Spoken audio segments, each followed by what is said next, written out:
Adakah kisah Pompei ada kaitannya dengan Nabi Lut?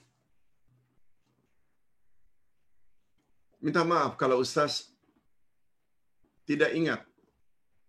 Walaupun Pompei rasanya pernah dulu muda-muda Ustaz nonton. Wallahu a'lam. Ustaz tidak akan jawab sesuatu yang Ustaz ragu-ragu. Safar, otai safar. Ustaz, sirat itu ada yang katakan terlalu halus, sehelai rambut, dibelah 7. Benarkah Ustaz?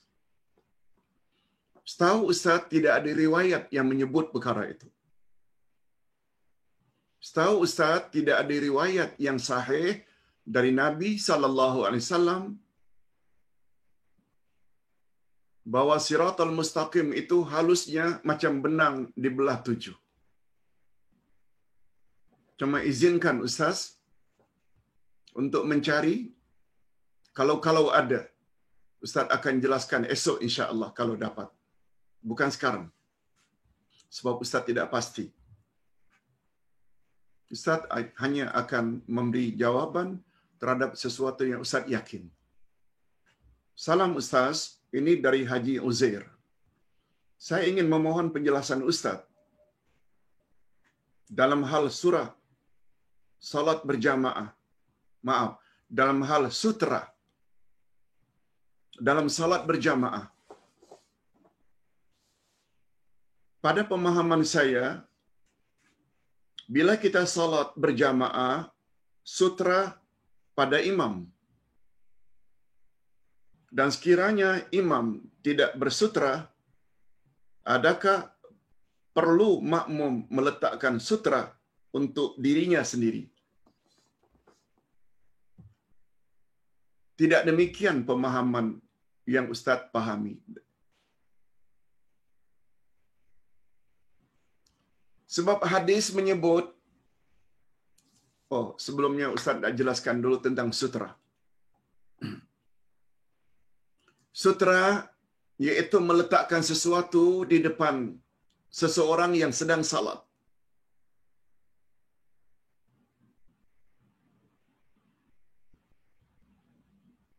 Lebih-lebih mereka yang salat sendirian.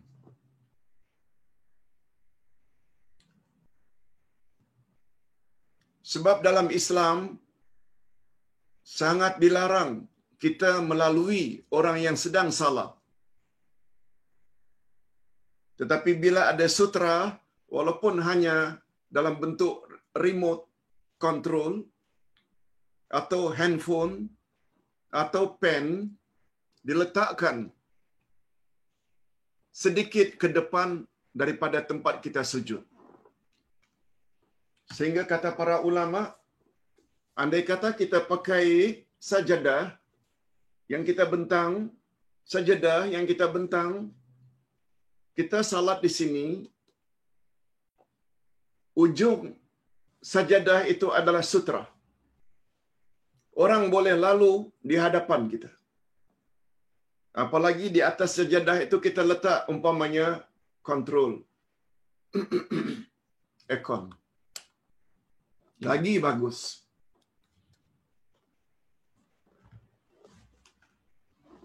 Nabi SAW sangat marah. Allah SWT sangat murka orang yang melalui orang yang sedang salat antara dia dengan sutra. Di depan kita dalam. Lain halnya apabila di depan sutra. Depan sutra tidak dilarang. Itu gunanya sutra. Sebab Nabi SAW pernah bersabda. Apa kata Nabi? Andai kata orang yang melalui, orang yang sedang salat itu, tahu siksaan apa yang dia akan alami di akhirat nanti, niscaya dia sanggup berdiri menunggu sampai salat orang itu selesai selama 40 tahun. Dia sanggup menunggu selama 40 tahun daripada dia melewati juga. Hadis yang lain, Kata Nabi, bila kamu sedang salat sendirian, lalu ada orang yang akan lalu, hendaklah kamu halang. Boleh kita gerakkan tangan kita menghalang, jangan lalu. Di antara kita yang berdiri dengan sutera. Kalau selepas di luar sutera tak jadi masalah. Tapi bila dia ingin lalu juga, halang lagi. Bila dia ingin lalu juga, kata Nabi, faqtulhu, bunuh dia. Penggunaan istilah bunuh ini memberi makna sangat berat dosa orang yang lalu di hadapan orang yang sedang salat di antara dia dengan sutera.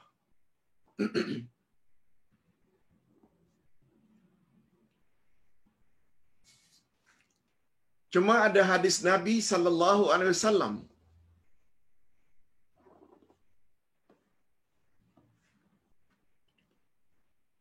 Imam adalah sutera bagi makmum. Imam adalah sutera bagi makmum. Maknanya, apabila salah seorang makmum batal salatnya, buang angin, atau sebab-sebab tertentu, karena sutera bagi makmum yang di belakang ini, 10 saf, 20 saf ini, suteranya adalah imam,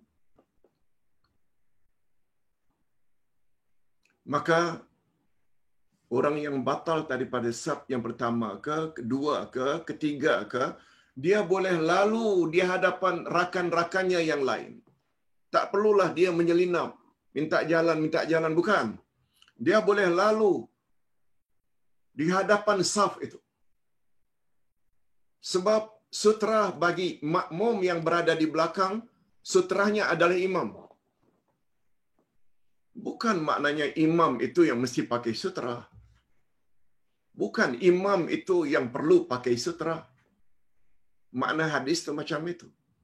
Bila salat sendiri, itu sebabnya Nabi Muhammad sallallahu alaihi wasallam apabila ingin salat sendiri, salat sunat, beliau biasanya akan salat di depan dinding. Di depan dinding. Malah ada riwayat mengatakan, apabila anak kambing ke mau lalu, beliau akan maju ke depan untuk tidak membolehkan anak kambing itu lalu. Jadi sekali lagi, pemahaman Haji Uzair tadi bagi Ustaz agak keliru. Bukan imam perlu sutera. Tapi imam itu adalah sutera bagi makmum. Sehingga bila kita lalu lalang di depan makmum, bila batal, tidak salah. Sebab suteranya di sana, iaitu imam. Yang keempat, Ustaz, dikatakan wali tadi, orang yang ikut perintah Allah dan Rasul. Tapi ramai dari kita bilang orang yang ada kelebihan luar biasa, itulah wali.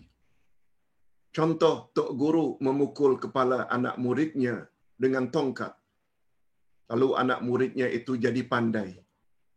Maka itulah wali. Mohon pencerahan Ustaz. Hadirin dan hadirat, berdasarkan ayat 62 dan 63 dari surat Yunus, syarat untuk jadi wali dua saja. Syarat untuk jadi wali dua saja. Iman dan takwa. Ustaz masih ingat lagi pada tahun 1985. Ustaz bekerja dengan Kedutaan Arab Saudi tahun 80. Ketika itu setiap tahun Ustaz dikirim setiap musim haji untuk memberi bimbingan di Mekah, khasnya untuk jemaah-jemaah dari Asia Tenggara.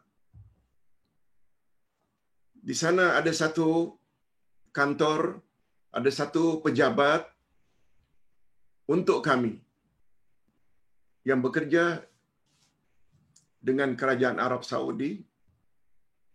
Yang dari Malaysia, Ustaz didatangkan Ada yang dari Amerika, yang datang dari Afrika, yang datang dari India. Kami berkumpul.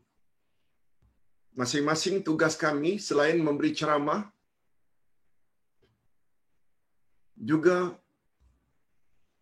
menulis. Ustaz masih ingat lagi, di antara topik yang Ustaz tulis dan terjemahkan dari Arab kepada bahasa Melayu,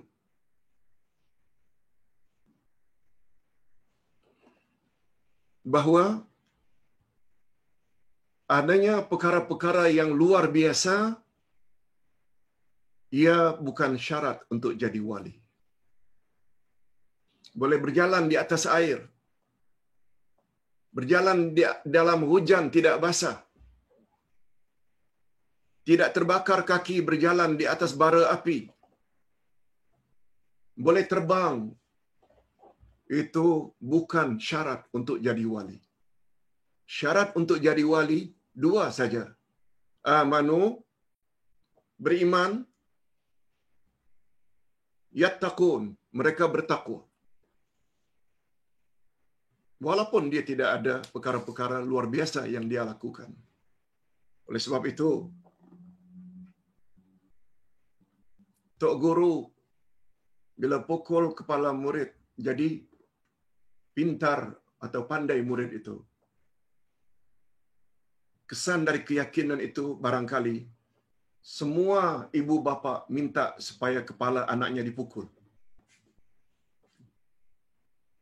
Mengarut. Ini semua khurafat. Jangan ada keyakinan macam itu. Jangan ada keyakinan macam itu. Ustaz teringat ketika kecil, umur 4-5 tahun atau 6 tahun, ayah bawa Ustaz ke masjid. Surau. Ya, juga ada Jumaat. Ada salat subuh.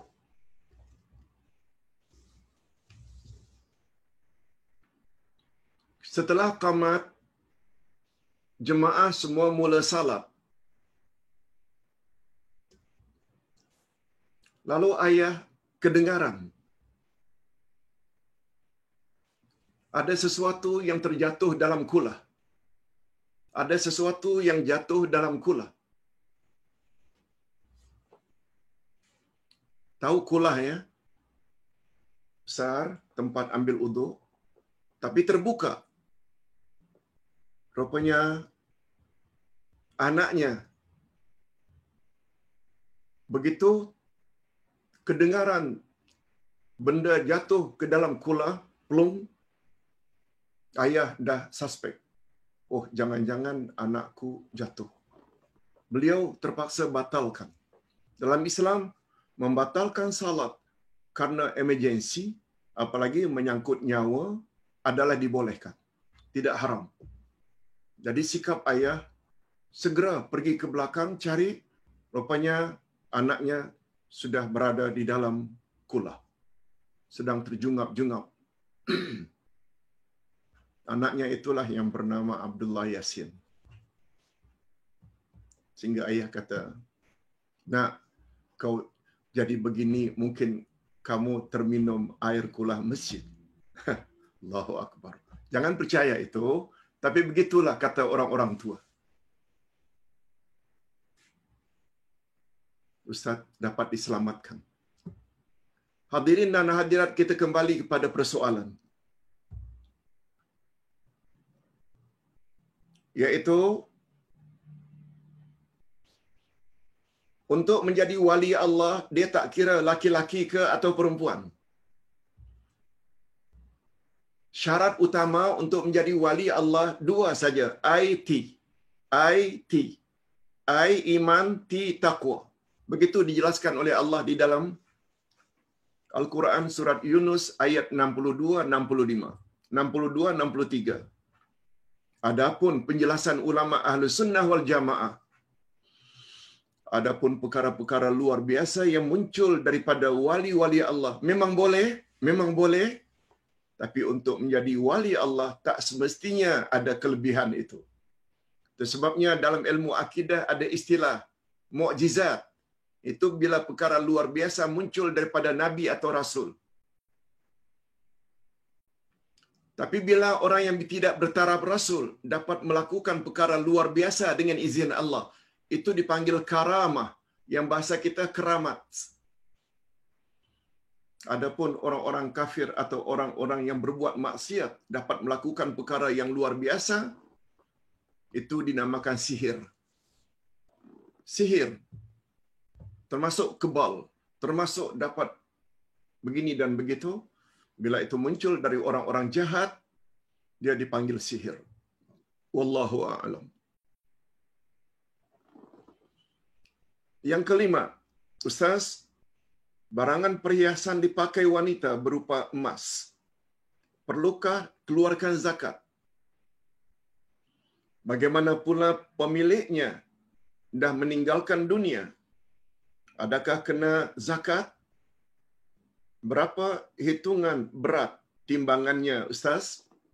Okey, Ustaz awal-awal dulu dah sebut. Dalam bab zakat, tolong tanya PPZ. Mereka yang pakar dalam hal ini. Cuma Ustaz boleh sebut berdasarkan ilmu fiqh yang Ustaz belajar. Bab zakat ni ada yang dipanggil dengan zakatul huli. Zakatul huli.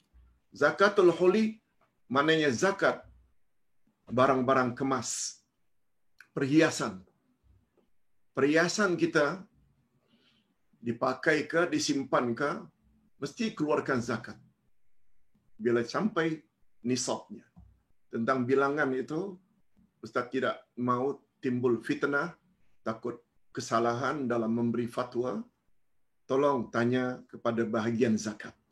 Mereka yang biasa handle perkara ini. Wallahu a'lam. Yang keenam, second last. Cik Nun Ishaq Donde. Ustaz, tapi bukankah tiap-tiap rasul untuk kaum dan bangsanya? Kaum lain tak perlu ikut kecuali Nabi Muhammad sallallahu alaihi wasallam untuk semua tak kira bangsa. Betul? Betul, Cik Nun. Ustaz ada sebut dalam 2-3 hari yang lalu. Rasul-rasul terdahulu adalah untuk kaum mereka masing-masing. Ustaz pernah buat contoh. Pernah terjadi satu zaman itu ada 2-3 rasul serentak diutus oleh Allah. Serentak. Dan jaraknya tak jauh pun. Nabi Ibrahim di Palestin. Nabi Lot di Jordan. Laut Mati itu kan dulunya adalah gambaran kota Sodom. Karena amalan liwat homoseksual yang dilakukan oleh penduduk negeri Sodom, yang nabinya ketika itu adalah Nabi Lot, Allah balikkan menjadi akhirnya Laut Mati. Itu kota Sodom. Bila kita pergi ke Laut Mati hari ini, kita nampak dah Gunung Golan. Gunung. Sebelah sana itu sudah Israel dah, Palestin. Tidak singkatkan cerita. Malaikat Jibril, Mikail, Israfil pernah datang berziarah kepada Nabi Ibrahim di Palestin. Tujuannya untuk menyampaikan berita gembira yang Ibrahim akan dapat anak yang kedua dari isterinya yang pertama. Anaknya yang pertama kan Ismail, dari isterinya yang kedua Hajar. Isteri pertama Sarah tak dapat anak lagi, mandul. Kedatangan malaikat-malaikat tadi bertamu ke rumah Nabi Ibrahim untuk memberitahu bahawa isteri pertamanya Sarah, walaupun sudah lanjut usia, dalam riwayat dikatakan umurnya ketika itu 80 tahun.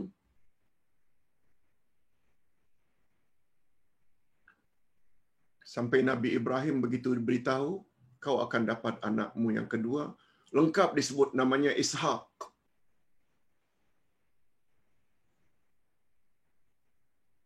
Nabi Ibrahim heran, macam mana dia boleh hamil sedangkan dia sudah tua dan dia mandul. Malaikat kata, itu bukan perkara yang susah bagi Allah. Kemudian ketika meminta izin untuk balik bersorai, malaikat-malaikat tersebut sempat memberitahu, sebenarnya kedatangan kami ke Palestin ini hanya transit. Sebenarnya kami sedang membawa tugas besar untuk memberitahu kepada Lot bahwa negerinya itu akan dibalikkan, akan hancur. Yang menjadi syahid, yang menjadi poin dalam cerita ini, Nabi Ibrahim sempat berpesan, tolong selamatkan Lot ya, sebab dia itu anak saudaraku. Tolong selamatkan Lot, sebab dia adalah anak saudaraku, kata Nabi Ibrahim. Ini memberi isyarat bahwa Ibrahim di Palestin, Lot di Jordan, sezaman. Tapi masing-masing untuk kaum masing-masing. Berbeza dengan Nabi Muhammad sallallahu alaihi wasallam sebagaimana firman Allah, "Wa ma arsalnaka illa rahmatan lil alamin." Kami tidak utus engkau hai Muhammad kecuali untuk pembawa rahmat untuk seluruh alam. Dan ayat lebih spesifik lagi apa kata Allah? "Wa ma arsalnaka illa kafatan linnas." Kami tidak utus engkau hai Muhammad kecuali untuk seluruh manusia. Dia Arab ke atau bukan Arab? Sebabnya kita orang Melayu tak perlu cari Rasul Melayu. Sebab Nabi Muhammad dah cover untuk semua hingga hari kiamat. Begitu penjelasan Ustaz. Yang terakhir, boleh tak Ustaz bagi penerangan sedikit tentang ahli hikmah? Ahli hikmah ini diambil dari kata hikmah bijaksana. Boleh tak dengan bahasa moden barangkali, iaitu cendekiawan Islam, orang alim, mereka punya kata-kata sangat cantik. Sebagaimana contoh tadi. Jangan kamu minta kepada Allah, ya Allah, jangan turunkan ujian ke atasku. Tapi mintalah kepada Allah, ya Allah, kuatkanlah bahuku untuk memikul setiap cobaan. Itu kata-kata hikmah. Kata-kata hikmah ini bukan ayat Quran, bukan hadis Nabi, juga bukan asar. Asar ini kata-kata sahabat Nabi. Sebagaimana Ustaz pernah sebut, kata Abu Bakar, gelap ada 5, pelita yang menerangi juga ada 5. Itu asar. Sebab kata-kata sahabat Abu Bakar. Dunia ini gelap, pelita yang meneranginya takwa. Dosa itu gelap, pelita yang meneranginya taubat. Kubur adalah gelap, pelita yang meneranginya la ilaha illallah Muhammad Rasulullah. Akhirat adalah gelap, pelita yang meneranginya adalah amal saleh. Siratal mustaqim juga adalah gelap, pelita yang meneranginya adalah yakin. Sebagaimana kata-kata Umar bin Khattab radhiyallahu anhu, itu asar. Hasibu anfusakum qabla an tuhasabu. Hisab dirimu sebelum kamu dihisab oleh Allah di akhirat nanti. Itu asar. Adapun ahli hikmah,